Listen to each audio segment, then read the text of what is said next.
জয় গুরু, বন্দে পুরুষোত্তমম। Spiritual vision YouTube চ্যানেলে আপনাদের সকলকে সুস্বাগতম। আধ্যাত্মিক এবং সৎসঙ্গ সংক্রান্ত সুন্দর সুন্দর ভিডিও পেতে আপনারা অবশ্যই এই চ্যানেলটিকে লাইক এবং সাবস্ক্রাইব করবেন। পরম প্রেমময় শ্রী শ্রী ঠাকুর অনুকূলচন্দ্রের শ্রী হস্তলিখিত প্রসঙ্গ সত্যানুসরণ গ্রন্থ থেকে আজ একটি বাণী এবং তার মর্মার্থ আপনাদের কাছে পাঠ করে শোনাচ্ছি। খুব মনোযোগ সহকারে বাণীটি এবং তার মর্মার্থ পাঠ শুনুন এবং উপলব্ধি করুন।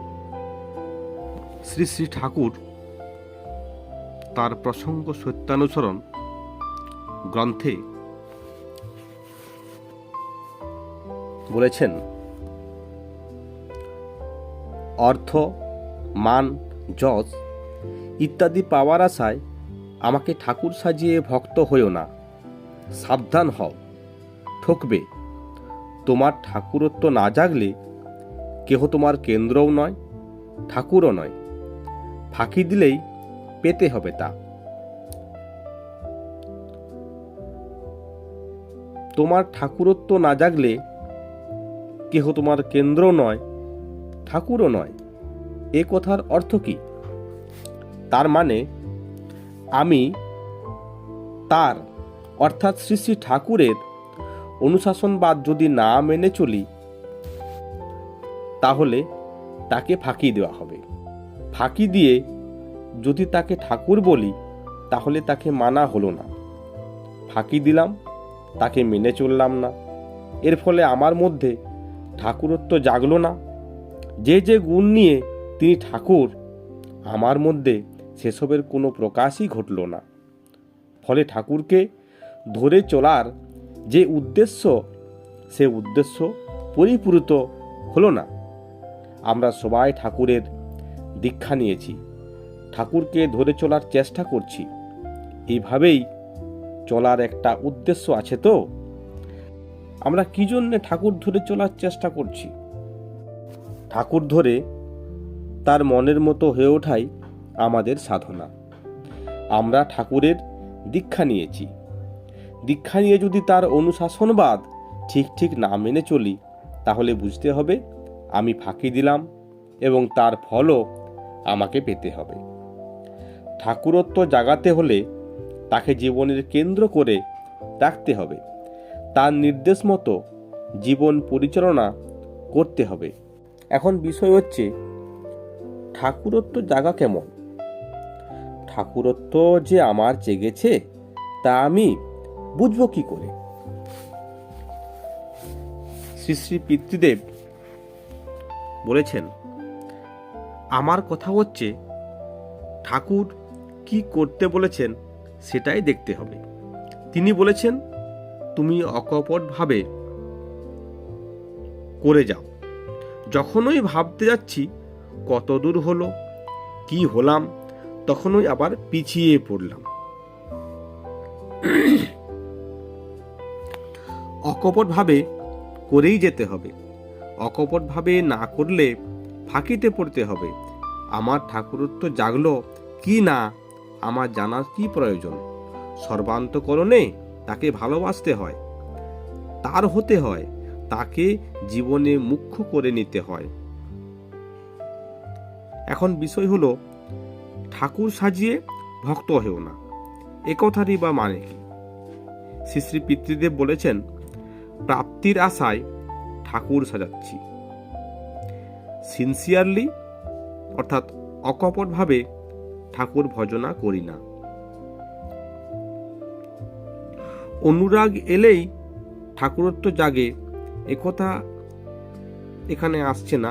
ঠাকুরত্ব জাগানোর জন্য যখন ভজনা করি, তখন ঠাকুরত্ব প্রাপ্তি হয়। সেটাও তো পাওয়ার আশা। ঠাকুর বলেছেন, তুমি ইষ্ট নির্দেশ পরিপালন করে চলো, পাওয়ার আশা করে আমাকে ঠাকুর সাজিও না। সাজানো যেখানে সেখানে বিশ্বাস নাই। আসল কথা হচ্ছে, ঠাকুরত্ব জাগানোর জন্য কেউ ভজনা করে না, তার ভজনা করেই ঠাকুরত্ব জাগে।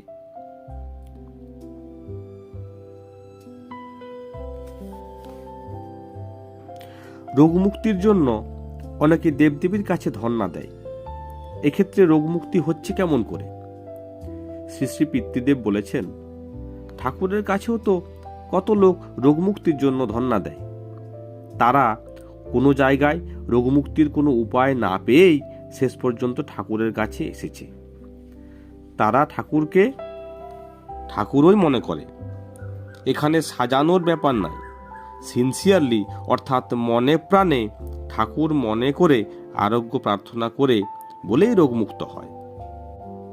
শ্রী শ্রী পিতৃদেব আরও বলেছেন, এভাবে কত লোকের উদ্দেশ্য চরিতার্থ তো হচ্ছে, সিনসিয়ারলি করছে বলেই হচ্ছে।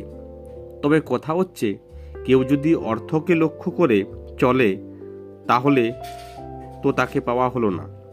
ঠাকুর সেবার উদ্দেশ্য যেখানে অর্থ উপার্জন, সেখানে অর্থের প্রতি আসক্তি বাড়বে। ঠাকুরের উপর টান আসবে কি করে? ওই অর্থ আবার যখন ইষ্টের ইচ্ছা পরিপূরণের উদ্দেশ্যে উপার্জিত হয়, তখন ইষ্টই তার কাছে মুখ্য হয়ে ওঠে। ইষ্ট প্রসঙ্গে